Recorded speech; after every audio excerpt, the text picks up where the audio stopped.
Hello everyone, welcome back to DBMS crash course. आज हम database design का सबसे इंपॉर्टेंट कॉन्सेप्ट स्टार्ट करने वाले हैं, जिसको हम नॉर्मलाइजेशन कहते हैं।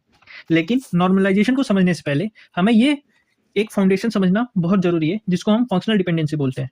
तो आज हम क्या क्या पढ़ने वाले हैं, नॉर्मलाइजेशन की नीड क्यों है, फंक्शनल डिपेंडेंसी होती क्या है, इसके टाइप कितने होते हैं, और नॉर्मल फॉर्म के कुछ बेसिक आइडियाज देखेंगे। सब कुछ स्टेप बाय स्टेप और रियल वर्ल्ड एग्जांपल के साथ होगा। ठीक है, तो बिना टाइम वेस्ट किए चलो शुरू करते हैं। तो सबसे पहले हम लोग देखते हैं नॉर्मलाइजेशन। ठीक ठीक, why do we need normalisation. तो ये जानते हैं कि पहले प्रॉब्लम क्या आती है। ठीक है, बिना नॉर्मलाइजेशन के सोचो, हमने अगर एक डेटाबेस डिजाइन किया है। ठीक, if data is not organise, अगर डेटा हमारे पास ऑर्गेनाइज प्रॉपर्ली नहीं है तो प्रॉब्लम अकर होता है। उस प्रॉब्लम को क्या बोलते हैं? एनॉमलीज बोलते हैं। और जो प्रॉब्लम अकर होते हैं उनको वो कौन कौन से हैं? डेटा रिडंडेंसी है, अपडेट एनॉमली है, इंसर्ट एनॉमली है, डिलीट एनॉमली है। ऐसे समझो कि सोचो अगर हम एक डेटाबेस है जिसमें डेटा प्रॉपर्ली ऑर्गेनाइज नहीं है, ऐसा डेटाबेस में चार मेजर प्रॉब्लम होंगे: data redundancy, update anomaly, insert anomaly, delete anomaly. Data redundancy में क्या होता है कि सेम डेटा बार बार रिपीट होता है। अपडेट एनॉमली में क्या होगा? एक जगह अपडेट करोगे तो दूसरी जगह अपडेट नहीं होगा, वो सिर्फ जहां पे अपडेट किया वहीं पे अपडेट होगा। तीसरा क्या है? Insert anomaly. इंसर्ट एनॉमली में क्या होता है? कुछ डेटा इंसर्ट ही नहीं कर पाओगे। ठीक, और फिर लास्ट क्या है? Delete anomaly. डिलीट एनॉमली में क्या होता है कि एक रिकॉर्ड अगर हमने डिलीट किया तो इंपॉर्टेंट डेटा जो होते हैं वो भी डिलीट हो जाते हैं। तो ये चार प्रॉब्लम आती है। ठीक है, तो देखते हैं एक एक करके सारे प्रॉब्लम को। सबसे पहले देखते हैं डेटा रिडंडेंसी। डेटा रिडंडेंसी में क्या होता है कि, रुक जाओ, हम पहले टेबल बना देते हैं, उसके बाद बताते हैं कि कैसे काम करता है सारा प्रॉब्लम। तो टेबल यहाँ बनाते हैं, टेबल बना लेते हैं, फिर मिलते हैं आपसे। तो ये रहा हमारे पास टेबल। ठीक है, जिसमें हमारे पास क्या क्या है कि रोल नंबर है, नेम है, कोर्स है और कोर्स फीस है। कौन कौन से हैं? तीन रोल नंबर है, 1 2 3। नाम क्या है? राहुल है, नेहा है, आर्यन है। कोर्स कौन कौन से हैं? जावा है, पाइथन है। फीस कितनी है? 5000, 5000, 6000। ठीक, तो अब देखते हैं एक एक करके सारे प्रॉब्लम्स को। सबसे पहले बात करते हैं डेटा रिडंडेंसी की। डेटा रिडंडेंसी में क्या होता है? हमने बताया था कि सेम डेटा स्टोर होता है बार बार, ठीक, अगेन एंड अगेन, जिसकी वजह से क्या होता है, जो हमारा स्टोरेज होता है वो वेस्ट होता है और क्या करता है? कंफ्यूजन क्रिएट करता है। एग्जाम्पल देख लो, तो यहीं पे हमारा जो है, जो जावा है वो बार बार रिपीट हो रहा है। ठीक है, तो यहाँ पे क्या हो रहा है कि डेटा रिडंडेंसी हो रही है। जावा हो गया, फीस देखो 2 बार रिपीट हो रही है, तो ये सब क्या है? डेटा रिडंडेंसी है। ठीक, जिसकी वजह से मेमोरी एक्स्ट्रा यूज हो रहा है। इसकी प्रॉब्लम क्या क्या आती है? इसकी वजह से एक्स्ट्रा स्टोरेज लगता है और डिफिकल्ट हो जाता है मैनेज करने को। अब अगला प्रॉब्लम देखते हैं। अगला क्या है? Update anomaly. अपडेट एनॉमली मतलब क्या होता है कि डेटा अपडेट होता है एक प्लेस पे। ठीक, अगर हम कोई डेटा अपडेट करते हैं तो वो सिर्फ एक प्लेस पे होता है, भले डेटा आपस में रिलेटेड हो। ठीक है, सेम डेटा जो होगा वो अपडेट नहीं होगा किसी और प्लेस पे। जैसे राहुल में अगर हम कोर्स नेम जो है जावा से पाइथन करते हैं, ठीक है, तो वो सिर्फ एक ही जगह होगा, बाकी जगह पे नहीं होगा। जैसे एग्जांपल देखो, हमारे यहाँ पे, ठीक, हमारे यहाँ पे जावा है,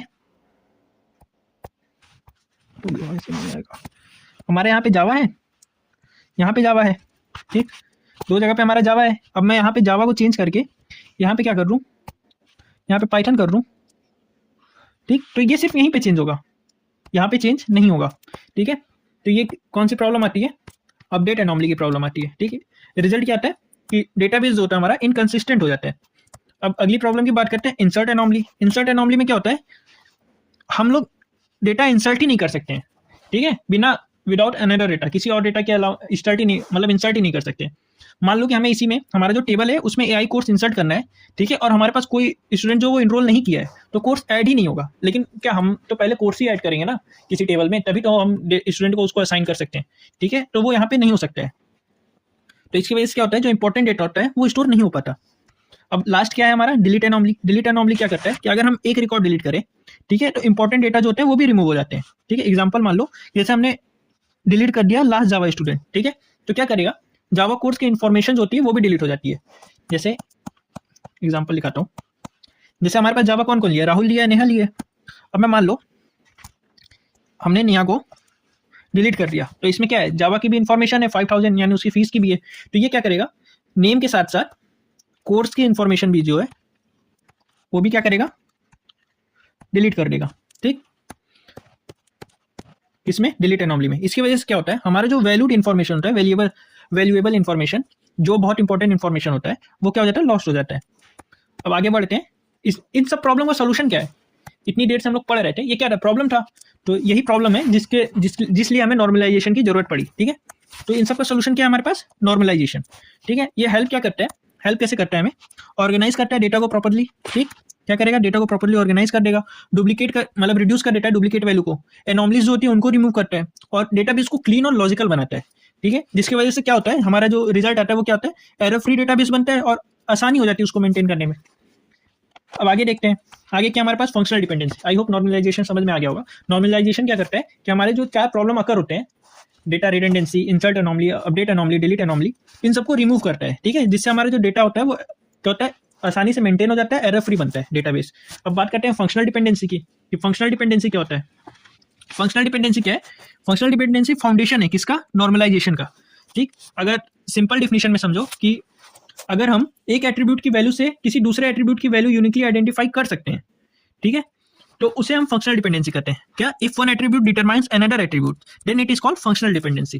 ठीक, अगर हम किसी एक एट्रीब्यूट से किसी दूसरे एट्रीब्यूट को एट्रीब्यूट की यूनिकली वैल्यू आइडेंटिफाई कर सकते हैं, यूनिकली आइडेंटिफाई कर सकते हैं, तो उसे हम फंक्शनल डिपेंडेंसी बोलते हैं। अगर इसका नोटेशन देखना है तो नोटेशन कैसे होता है, जैसे ए डिटरमाइंस बी, ये जो हमारा सिंबल लिखा है इसको बोलते हैं ए डिटरमाइंस बी। इसका मतलब क्या हुआ कि अगर हमारे पास हम एक जानते हैं कि ये क्या है, ठीक है, तो हम बी आसानी से फाइंड कर सकते हैं। एग्जाम्पल लिखना है, एग्जाम्पल से समझाते हैं तो ज़्यादा अच्छे से समझ में आएगा कि ए डिटरमाइन बी का मतलब क्या होता है। जैसे मान लो हमारे पास ये एग्जाम्पल है स्टूडेंट टेबल का, जिसमें क्या है, रोल नंबर है, नेम है, एज है, कोर्स है। क्या क्या, रोल नंबर 101, 102, नेम क्या है, राहुल है, नेहा है, एज 18, 20, कोर्स क्या है, जावा पाइथन।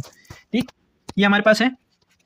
अब हमें क्या करना है, इसका चेक करना है कि फंक्शनल डिपेंडेंसी। ठीक, तो अब फंक्शनल डिपेंडेंसी क्या है, हमारे पास नेम जो होता है वो रिपीट हो सकता है, 2 लोगों का सेम नाम हो सकता है, एज भी सेम हो सकती है कि जिन 2 लोगों का नाम सेम है एज भी सेम हो सकता है, कोर्स ये भी सेम हो सकता है कि जिनका एज भी सेम है, नेम भी सेम है, वो कोर्स भी सेम इनरोल किए हो।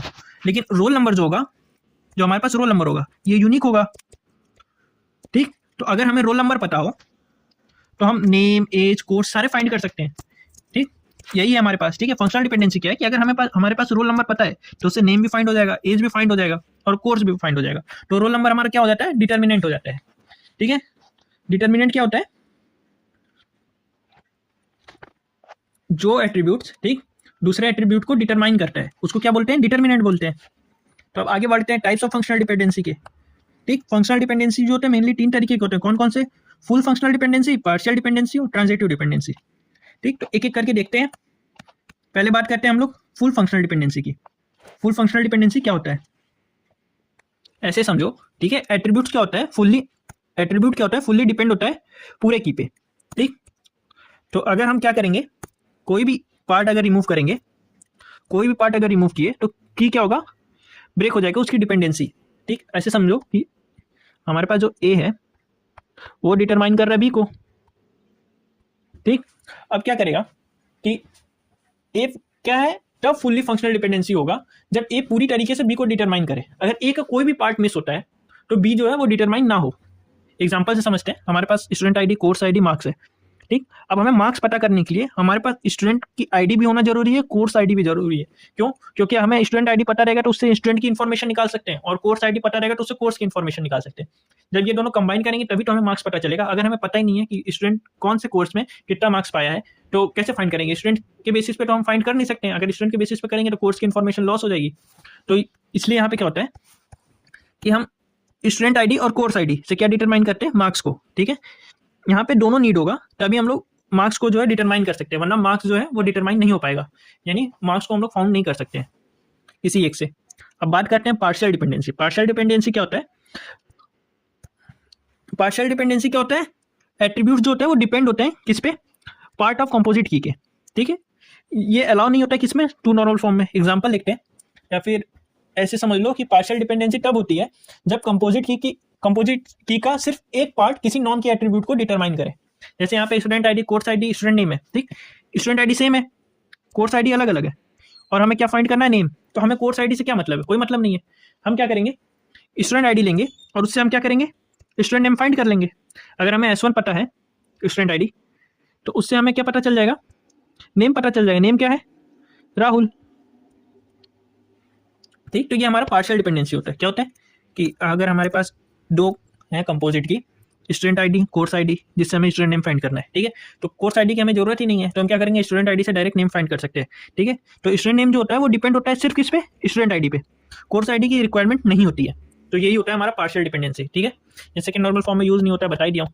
अब थर्ड क्या हमारा, ट्रांजिटिव डिपेंडेंसी। ठीक है, ट्रांजिटिव डिपेंडेंसी क्या होता है? जब डिपेंडेंसी इनडायरेक्टली हो, मतलब डिपेंडेंसी जो हो वो इनडायरेक्टली हो। जैसे हमारे पास रोल नंबर, स्टूडेंट, सिटी है, ठीक। तो यहाँ पे क्या करेगा, रोल नंबर जो है वो क्या डिटरमाइन करेगा, नेम को, फिर नेम क्या डिटरमाइन करेगा, सिटी, ठीक है। तो ये डायरेक्टली नहीं हो रहा है, इनडायरेक्टली हो रहा है। मतलब पहले रोल नंबर जो है वो क्या करेगा, नेम को डिटरमाइन करेगा, फिर नेम क्या करेगा, सिटी को, ठीक। ये क्या होता है, ट्रांजिटिव डिपेंडेंसी होता है। रोल नंबर जो होता है वो डायरेक्टली लिंक नहीं होता है, मतलब रोल नंबर डायरेक्टली सिटी से लिंक नहीं होता है, बीच में नेम आ रहा है, ठीक है। तो इसी को हम क्या बोल रहे हैं, ट्रांजिटिव डिपेंडेंसी। ये थर्ड नॉर्मल फॉर्म में अलाउ नहीं होता है, वही यहाँ पे भी लिखा हुआ है, ठीक है, कि हम रोल नंबर से स्टूडेंट नेम फाइंड करते हैं, स्टूडेंट नेम से सिटी, सो क्या रोल नंबर से सिटी हो गया, लेकिन डायरेक्टली नहीं, इनडायरेक्टली है। ये प्रॉब्लम अलाउ नहीं होती है किसमें, थर्ड नॉर्मल फॉर्म में, ठीक, ट्री एनएफ में। नॉर्मल फॉर्म अगर अभी नहीं समझ में आ रहा है, अभी बेसिक आइडिया दे दूंगा, अगली वीडियो में क्या होगा एकदम डिटेल में बताऊंगा एग्जांपल के साथ कि नॉर्मल फॉर्म होता क्या है, ठीक है। तो वीडियो देखते रहना, चैनल सब्सक्राइब कर लेना और लाइक जरूर कर लेना। अब बात करते हैं इंपॉर्टेंस ऑफ फंक्शनल डिपेंडेंसी, ठीक है। फंक्शनल डिपेंडेंसी जरूरी क्यों है, ठीक है। तो फंक्शनल डिपेंडेंसी हमें हेल्प करता है किस चीज में, कि आइडेंटिफाई करता है रिलेशनशिप बिटवीन एट्रीब्यूट्स, ठीक, मतलब कौन सा एट्रीब्यूट किस पे डिपेंड करता है, ठीक है। और फिर फाइंड करता है रिपीटेड डेटा, यानी कौन सा डेटा जो है वो रिपीट हो रहा है, टेबल को कैसे ब्रेक करना चाहिए, ठीक है, डिसाइड टेबल डिकम्पोजिशन, और एनॉमली कैसे रिमूव करें वो भी करता है, ठीक है। ऐसे समझो कि नोट में लिख लेना कि without functional dependency normalization possible ही नहीं है, बिना फंक्शनल डिपेंडेंसी के नॉर्मलाइजेशन जो है वो पॉसिबल ही नहीं है, ठीक है। तो अब बात करते हैं अगला नॉर्मल फॉर्म की। नॉर्मल फॉर्म क्या है, नॉर्मल फॉर्म एक स्टेप बाय स्टेप प्रोसेस है, ठीक है, एक स्टेप बाय स्टेप प्रोसेस है जिसमें हम डेटाबेस को लेवल में इंप्रूव किया जाता है, ठीक है, जिसमें डेटाबेस को लेवल वाइज इंप्रूव करते हैं। इस लेवल को हम क्या कहते हैं, नॉर्मल फॉर्म। कौन कौन से नॉर्मल फॉर्म होते हैं, 1NF, 2NF, 3NF, BCNF, ठीक है, first normal form, second normal form, third normal form और BCNF, ठीक। तो अब एक एक करके देखते हैं। सबसे पहले देखते हैं first normal form. First normal form में क्या होता है, फर्स्ट नॉर्मल फॉर्म में टेबल जो होता है वो एटॉमिक वैल्यू होनी चाहिए, टेबल में जो है एटॉमिक वैल्यू होनी चाहिए, मतलब मल्टी वैल्यू एट्रीब्यूट नहीं होनी चाहिए। ऐसे समझो जैसे हमारे पास आईडी है, नेम है, फोन नंबर, किसी आदमी के 2 फोन नंबर हो सकते हैं, तो वो एक ही टेबल में स्टोर नहीं होना चाहिए एक ही रो में। तो उसको कैसे ब्रेक करते हैं, उसको ऐसे ब्रेक कर दिया जाता है, ठीक। 2 आईडी बना दिया, सेम नेम कर दिया, लेकिन फोन नंबर चेंज कर दिया, ठीक। अब बात करते हैं अगला क्या है, सेकंड नॉर्मल फॉर्म। इसका रूल क्या है कि टेबल जो है फर्स्ट नॉर्मल फॉर्म में होना चाहिए, उसके बाद पार्शियल डिपेंडेंसी इसमें नहीं होनी चाहिए, ठीक है। और ये अप्लाई किस पे होता है, सिर्फ कंपोजिट की पे। और फिर थर्ड नॉर्मल फॉर्म देखते हैं। थर्ड नॉर्मल फॉर्म का रूल्स क्या है, थर्ड नॉर्मल फॉर्म जो होता है उसमें टेबल जो होता है सेकंड नॉर्मल फॉर्म में होना चाहिए, यानी हमने जो फर्स्ट नॉर्मल फॉर्म किया था, सेकंड नॉर्मल फॉर्म किया था, हम अभी बताएं स्टेप बाय स्टेप प्रोसेस होता है। तो हमारा जो टेबल होता है वो सेकंड नॉर्मल फॉर्म में होना ही चाहिए, और ट्रांजिटिव डिपेंडेंसी जो होती है वो नहीं होनी चाहिए इसमें। उसके बाद जो हमारा नॉन की एट्रीब्यूट्स है वो डिपेंड नहीं होना चाहिए, जो हमारा नॉन की एट्रीब्यूट्स है वो डिपेंड नहीं होना चाहिए किसी और नॉन की एट्रीब्यूट्स पे, ठीक है। नॉन की attributes should not depend on another non की एट्रीब्यूट्स। अब लास्ट बात करते हैं BCNF की। तो BCNF क्या होता है, इसका फुल फॉर्म क्या होता है, बॉय कॉर्ड नॉर्मल फॉर्म, ठीक। स्ट्रॉन्गर वर्जन होता है किसका, थर्ड नॉर्मल फॉर्म का। इसमें क्या होता है, हर डिटर्मिनेंट जो होता है वो कैंडिडेट की होना चाहिए, मस्ट बी अ कैंडिडेट की। इसमें जो भी डिटर्मिनेंट है वो कैंडिडेट की होना ही चाहिए। अब ये हम बेसिक आइडिया दिए नॉर्मल फॉर्म का, अगली वीडियो में हम इसे एकदम डिटेल में समझेंगे, अभी बस फाउंडेशन हम क्लियर कर रहे हैं अगली वीडियो के लिए। अब रियल लाइफ एग्जांपल में देख लो कि नॉर्मलाइजेशन कहाँ कहाँ यूज होता है, ठीक। बैंकिंग सिस्टम में यूज होता है, ई-कॉमर्स वेबसाइट में यूज होता है, कॉलेज डेटाबेस में यूज होता है, एम्प्लॉय सैलरी सिस्टम में यूज होता है। क्यों होता है, इसकी हेल्प से क्या होता है, इसमें टेबल्स होते हैं वो सेपरेट होते हैं और हमारा जो प्रॉपर रिलेशनशिप होता है वो मेंटेन रहता है। अब बात करते हैं कि बिना नॉर्मलाइजेशन के होगी क्या, ठीक है, प्रॉब्लम विदाउट नॉर्मलाइजेशन, जो डेटा है वो डुप्लीकेट हो जाएगा, डेटाबेस जो है वो स्लो हो जाएगा, एरर ज़्यादा रहेगी और मेंटेन करना डिफिकल्ट हो जाएगा, ठीक है। आई होप आपको वीडियो समझ में आई होगी। तो वीडियो अच्छी लगी होगी तो वीडियो कीजिएगा लाइक, चैनल सब्सक्राइब करके दोस्तों में शेयर जरूर कर दीजिएगा, और कमेंट में बताइएगा कि आप इस सीरीज में कब से ज्वाइन हुए हैं, ठीक है। तो bye bye, thank you, share जरूर कर लेना।